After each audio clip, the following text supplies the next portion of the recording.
But we're certainly seeing economically this fortress Russia is really starting to creak, and there's been countless pieces produced by Russian and Western think tanks that are giving us a really good insight into the country and seeing a lot of weakness showing up there. My research showed that Egypt's concern about Gazawi displacement into the Sinai was a real matter and that it should be addressed. The resilience in Ukraine is amazing. I almost feel like they're getting more resilient.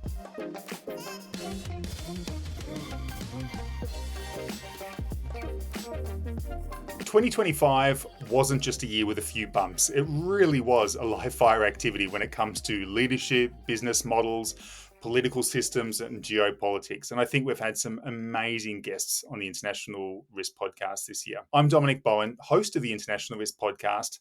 And as wars are dragging on, new ones are flickering at the edges. We've got supply chains being put under stress, significant gaps between the wealthy and those that are struggling to make ends meet. There is no shortage of international risks for us to be discussing. And today I'm joined by one of my colleagues, Melanie Mamoun. Melanie, welcome to the International Risk Podcast. Thank you, Dominic. It feels weird to be on this side of the interviews. I think this is going to be a lot of fun. Now, many of our listeners will know your name. They'll have heard me say your name at the end of many, many episodes, but this is the first time they've seen and heard you. So you do a lot of work behind the scenes. Did you maybe want to tell us what is it that keeps you busy on the podcast? The interview sheets, learning as much as I possibly can about the topics that matter and the ones I really want to bring forward. And mostly, I think finding a balance between neutrality, for example, when researching a conflict, but also not being afraid to tell things that are uncomfortable sometimes, and finding guests who bring that voice about. And editing takes all my time, so but it feels great to do this work. And I feel like we bring something that is, we're not sorry for bringing things that are unbiased, hopefully unbiased. So yeah, I love what we do. And I think, our listeners will really appreciate what you do, even if they don't necessarily, now they've got a face to put to that name, but it's all your research and all your engagement with experts and then eventually guests, and then putting these research papers together that enables us to really dig into some of these topics with the robustness that we do. And whereabouts do we find you today? I'm in Paris. I do a lot of back and forth between London and Paris. I studied in London, but I was born and raised in Paris. That's not a bad place to be. I'm quite jealous of you right now, Mel. Where are you right now? I'm in Stockholm, and I'm actually getting ready to get onto a plane to Australia, which I am very excited about. Sunshine, beaches, friendly people, amazing food. Is it Melbourne? Yeah, that's right. I'll be spending my time in Melbourne, and I cannot express enough how excited I am. Well, should we jump in? Oh, absolutely. Actually, I have a few questions to ask you. And the first one is, Dominic, you wear a few hats. You partner at 2Secure and you host our beloved the International Risk Podcast. So looking back at 2025, what did this year really teach you about how smart leaders think about risks and uncertainty? That's a really interesting question, and I think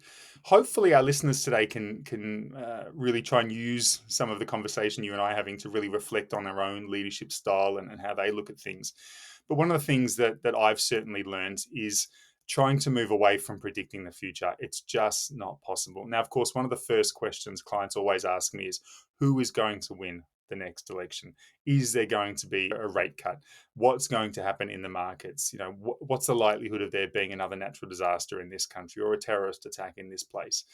And I really think that the best leaders have stopped obsessing about predicting the next crisis and predicting the next incident. And instead, we're really focusing on being correctly positioned based on whatever happens, looking at different possible futures and accepting that there are many possible futures and working through those to make sure that where we put ourselves today aligns us and puts us in the best possible position to take advantage and create what we call luck, but to put us in the best position for luck. And I think also recognizing that while we're operating in environments so full of volatility, so full of drama, so full of uncertainty, that does give us signals. There's plenty of signals in the market. And I think what really good leaders are doing is, well, what does this tell us about our assumptions? what assumptions did I make, and what actually happened, and what was the reality, and why is this happening to us? So using the uncertainty as another data point. I think the other one is that obsession with decision readiness. It's not more reports.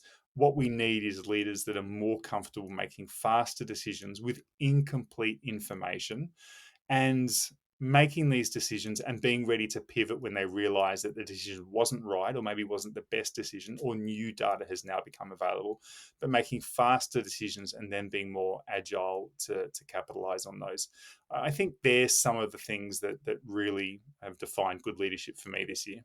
And I wonder, Mel, when we talk about leadership, we talk about risk. I remember having a great conversation with Aryan Sharifi. He was a member of the Afghan government, and talking to him about his leadership style, and how he approached leadership as Afghanistan was being taken over by the Taliban. I think that was episode 274. You coordinated that, and we spoke a lot about the value of doing that episode.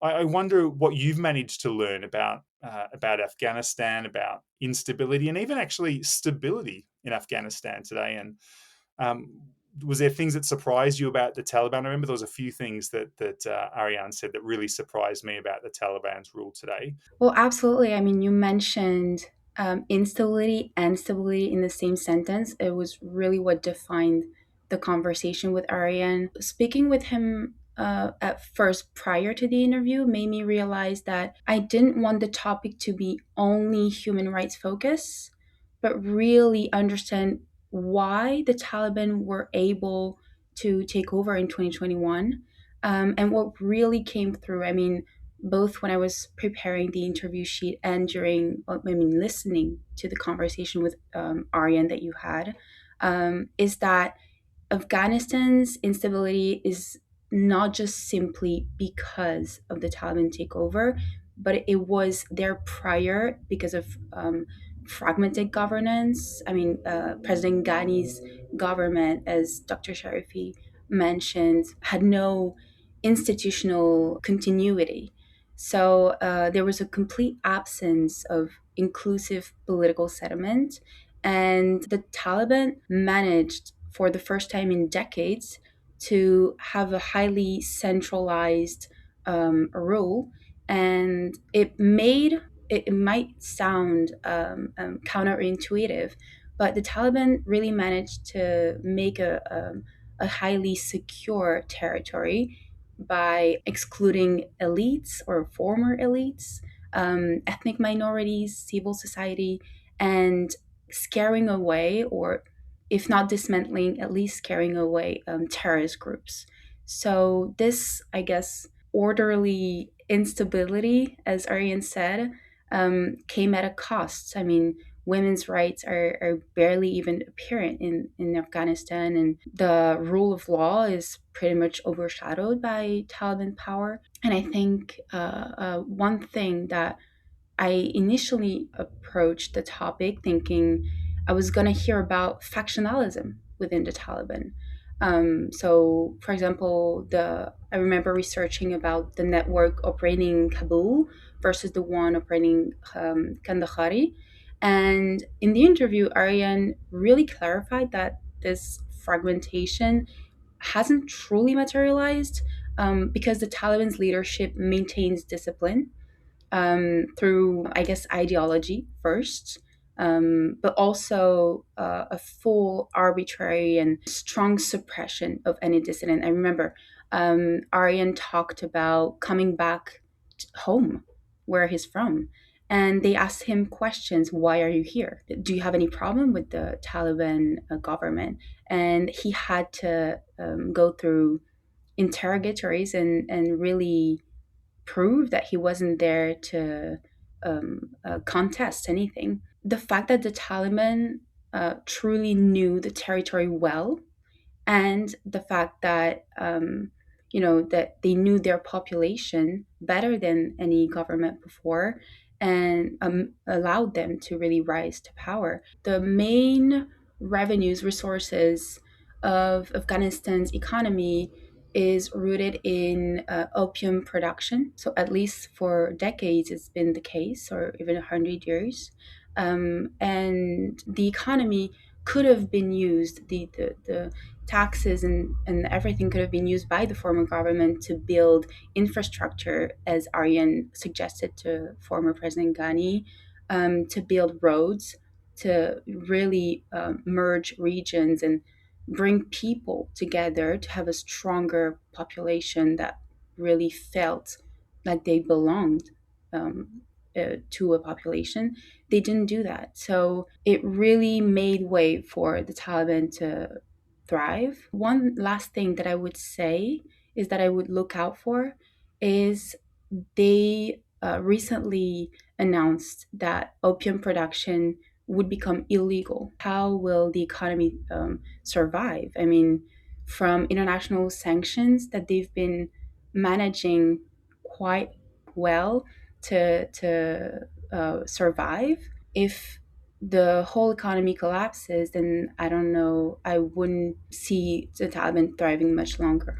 In the region that's near Pakistan, as we know, and is in perpetual conflictual relations with Pakistan about who's most legitimate to own the bordering regions, Khyber Pakhtunkhwa and Balochistan. And I think this divide and conquer might be undermined by further conflict with their neighbors. And I know, Dominic, you often say volatility is the cost of doing business. In practical terms, how did you position your clients in 2025 so that they ended up on the right side of the volatility curve? Yeah, I think a really important thing that we can easily do is it's really easy to turn volatility into just a list of excuses and reasons why we couldn't have been prepared. But to be honest, my tolerance of that is quite low. I think volatility is, as I mentioned before, is a data point, but it's also an opportunity to look at scenarios. Now, I think what I'm doing more and more and more is using this volatility into scenarios to challenge executive teams, to challenge board members, to really be digging deeper and to be asking tough questions, to be looking at the financial implications, to be looking at the operational implications, making some commitments and pricing geopolitical risk. One thing I've done quite a bit this year is helping clients to adjust their expectations, to review contractual terms, and to really look at diversification across a whole range from foreign exchange to personnel to staffing plans to supply chain, to really consider and robustly consider the geopolitical exposures. The environment is volatile, it is really complex. And I understand it's difficult for companies to take everything into account. And, to be honest, that's why there's people like me and like you that provide that really robust analysis to businesses that can help them look at that. Companies that are really concentrating their business on a few customers or on a few suppliers are really, really putting themselves at risk. And I think that's where there needs to be really difficult conversations. And I think pushing boards to be accountable as well. I mean, ultimately, certainly for European companies, there's very clear laws and regulations in place about the responsibilities that board members have. And boards have a explicit ownership of the risks that companies do. So I think boards need to be explicitly stating their risk appetite. They need to be endorsing a sort of level of volatility that companies can be operating in, and earnings that can be accepted, and margins that can be tolerated at certain periods, so that the executive team has the strategic freedom to be making the decisions and the agility that they need to be making fast decisions to position their companies for success. I think considering people risks, both succession planning, cross training, but also insider risks is something that we're increasingly seeing. State-sponsored and corporate espionage is alarmingly frequent. And a key data point that we're often referring to is if your company employs more than about 4,000 people, you really should assume that you have some level of espionage occurring, some sort of insider threats occurring inside your company. And that might sound quite significant, but the data backs it up. If you've got more than about 4,000 people, you probably have a level of either IP leakage, theft, or really significant people concerns within your company. And then finally, it's about rehearsing rehearsing. We know the volatility is here. We know that it's a permanent part of the business operating environment. So rehearsing and practicing. And yes, we're busy. We're busy with the day-to-day work, but let's take a little bit of time. It doesn't mean a lot. It could be 30 minutes, 60 minutes, once a quarter to run through some pivots, to run through some scenarios and see where the executive team or certain business units are placed on those things. So volatility is here to stay. So we may as well take advantage of it and make sure our companies are best positioned to take advantage of that volatile environment. When we think about volatility, Mel, we often think about the Middle East. It really pops to mind. And I know that you've organized and done a lot of research with some guests about the current situation in Israel and Egypt, and of course Palestine, and this is a people talk about the Middle East being so volatile, but the relationships between Israel and Egypt in some regards is actually a success story. We've talked about peace for the last 4 or 5 decades, for what are historically for thousands of years been what you might say are enemies, but that's really coming onto fracture now. And I had a great conversation with Hisham, an Egyptian diplomat, recently that you organized and you did a lot of research on. Were there certain things that you learned about that and that have left you feeling maybe a little bit different about what we're coming out of in 2025 and what 2026 might look like? Absolutely. I mean, when I came up to you with the topic of Egypt Israel relations, it popped into my mind because I saw articles and even on the news that Egypt was building up more and more military camps in the Sinai. And I remembered during my master's at UCL reading about the Camp David Accords, and I remember specifically just how strict the Accords were about how many soldiers were able to be in the Sinai, both Israelis and Egyptian soldiers. So when I heard that Israel was complaining officially that Egypt was breaking the Accords, I was like, wait a minute, we need to dig into that. Hisham, I think, really helped me understand why it endures. And even during extremely difficult, high pressure moments like the Gaza war. And what I took from your conversation with him was that Egypt truly values stability in the Sinai and a non confrontation, at least with Israel, especially armed ones, above all else. Israel values having a predictable neighbor on its border at the south, but also the fact that US incentives, so the military aid, and perhaps more importantly, the diplomatic backing, all of that creates a strong pressure on both countries to maintain peace in the sense of appeasement of tensions, population not being against one another, which is not the case actually. But at least they're preserving a status quo. The situation is that the relation between the two countries is based on insurance policies. So, whatever happens politically or physically, whoever attacks whomever, even with governments changing, both sides are really pushed to preserve the agreement. So, according to Hisham, Egypt doesn't violate the Camp David Accords, but that's not what official reports say. And whether from independent researchers or the US administration officials or Israeli ones, that kind of left me with more questions regarding what's really going on in the Sinai. If we should actually fear an open armed conflict to start in the near future, which Hisham is a former diplomat, so I know where he's coming from. I know that his position is to preserve the peace, or at least this status quo. But I'd love to do another episode on Egypt Israel relations. Also, about how the Gaza conflict has shaped Egypt's diplomatic positioning the past 4 decades or more. Is prior to the interview, my research showed that Egypt's concern about Gazawi displacement into the Sinai was a real matter and that it should be addressed.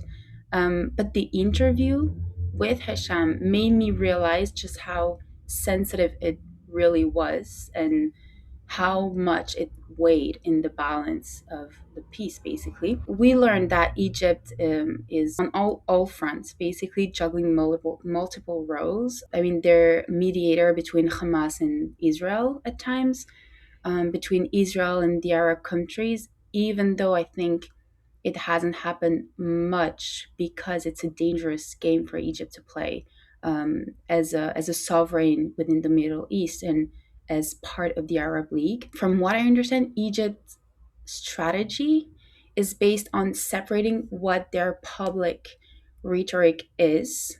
So the fact that they're against what Israel is doing in Gaza, and also separating it from back channel diplomacy or cooperation with the US and Israel to preserve the peace, and because also they have shared economic interests like the oil contracts. I think it's a very complicated situation that unfortunately will need much more time and effort from the international community. The situation within the Middle East as a broader perspective, but between Egypt and Israel won't become normalized, or the peace won't become normalized within society as long as the Egyptian population doesn't agree with its own government to have a relation, or at least a seemingly good relations with Israel. And as, of course, as long as the Palestinian question isn't managed and isn't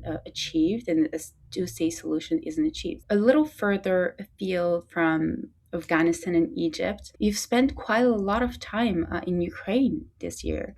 Can you tell me a little bit about the situation today and what we've learned about Ukraine and, of course, risk resilience? And yeah, your analysis on the situation in the Middle East is really timely, Melanie, and I appreciate hearing your insights on that. So thanks for sharing that. And likewise, the situation in Ukraine is also critically important for business leaders right across Europe, but also North America too. I think it's important to actually start with the group that, or the country that illegally invaded Ukraine, and that's of course Russia. And they go into 2025 making some advances on the battlefield, but really not many. But their strategic position is deteriorating extremely fast, whether it's their ability to produce oil, whether it's their currency reserves, whether it's their sovereign wealth fund, which will be empty very, very soon.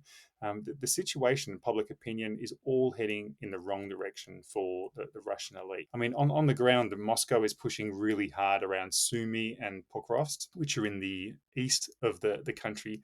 They're using these large mechanized assaults and continuing this, what they call the meat grinder, where they're just sacrificing thousands and thousands of young Russian soldiers. By many estimates, for every 1 square kilometer that Russia takes, they're spending about 100 to 150 lives. So they're 100 to 150 Russian troops are dying for every square kilometer they take. And by UK and European estimates, Russia has lost about 1 million soldiers killed and wounded since the start of the invasion. So it's sort of really hard to fathom. But we're certainly seeing economically this fortress Russia is really starting to creak. And there's been countless pieces produced by Russian and Western think tanks that are giving us a really good insight into the country and seeing a lot of weakness showing up there. If we look more strategically, we look geopolitically, I think the biggest shift isn't actually on the ground. Ukraine's doing an amazing job holding Russia back on the ground. And in fact, Ukraine's doing an even more impressive job taking the fight into Russia and damaging up to 40% of Russian oil refining capacities, which is huge.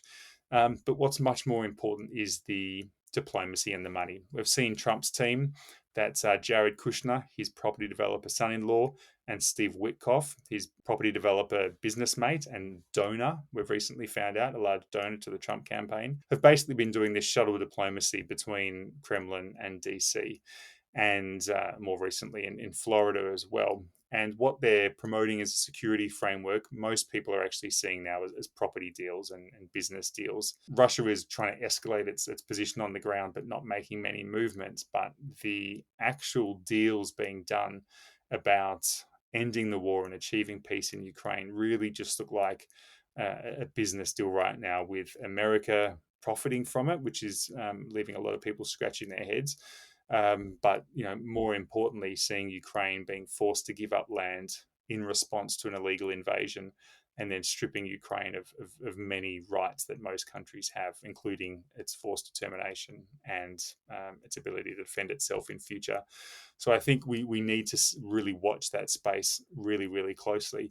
But Ukraine continues every time, and I've been to Ukraine about 4 times this year, and every time I come back, whether it's Kharkiv near the front line or whether it's Kiev in the capital, I was there when they had the largest ever drone and missile attack, and it's brutal. It's horrible. You wake up in the morning, you see everyone on the streets a little bit bleary-eyed. Everyone's a bit tired. Your mobile phones, your watches, anything electronics not working. But people are going about their daily business. You see kids, dancing at 10 o'clock just before the curfew and dancing to buskers.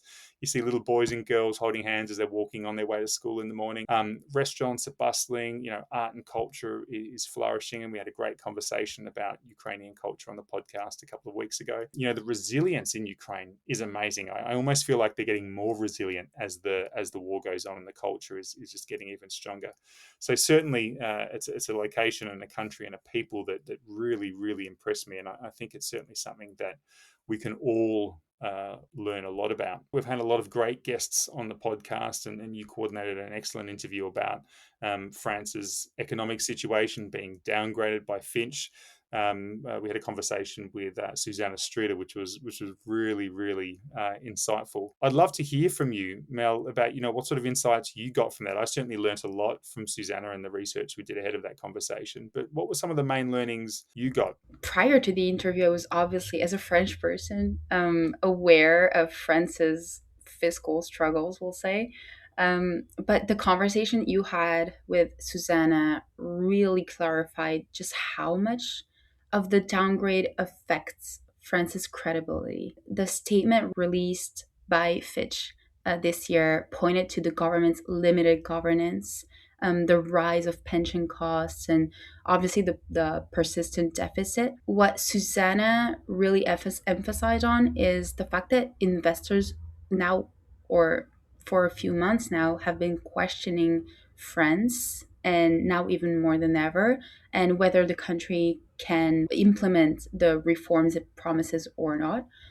So, what I got from the episode is that the international financial ratings are basically political judgments, and comparison between countries. I mean, we've seen that Germany and the Netherlands have been doing better than ever this year, and it matters a lot for markets. And I think the lesson was that a downgrade, even of one notch, of course, it won't reorder markets overnight, but it does affect countries' reputations. And to that is added higher borrowing costs. And of course, if the situation doesn't improve, France risks being seen as the permanent high deficit country of the Eurozone. So that could influence also, and that's why I called the ratings political judgments. It's because it could influence future debates on EU fiscal rules, for example.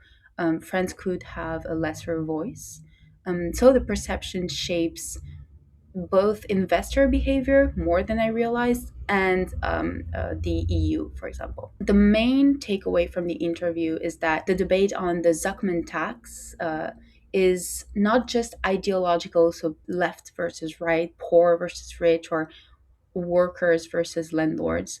It's a definition problem. It's about what we call super rich or extra rich. It's assets above 100 million euros, according to the tax proposition. And if the tax was ever going to be adopted, there was going to be questions of feasibility to be considered beforehand. How do we value assets? And what about capital mobility? Should we fear fiscal evasion even more now? And also, there's the question, of course, of coordination across countries, because one country changing its fiscal system won't make a new world if it aims for a fairer world. Lastly, I'd say that there's a question of where the extra gathered money from taken from this tax would be used for. From all the counter arguments I've heard about the Zuckman tax, the lack of trust in government is really what's making people go, I don't trust this Zuckman tax. Something's going on there. So, you know, I think still to be watched, even though it wasn't adopted by the General Assembly. No, thanks for unpacking that, Mel. And thanks very much for your analysis and insight today. I really enjoyed our conversation. Absolutely. But thank you so much for giving me a chance to talk for once instead of just being behind the wheel. And thank you for our conversation. Thanks very much for coming on. And thanks very much to our listeners for another great year. And just a reminder that if you prefer to watch your podcasts, you can find all that content on YouTube. So please go to YouTube and search for the Internationalist Podcast. And remember to hit like and subscribe. It's critical for our success. Thanks, everyone. Bye-bye.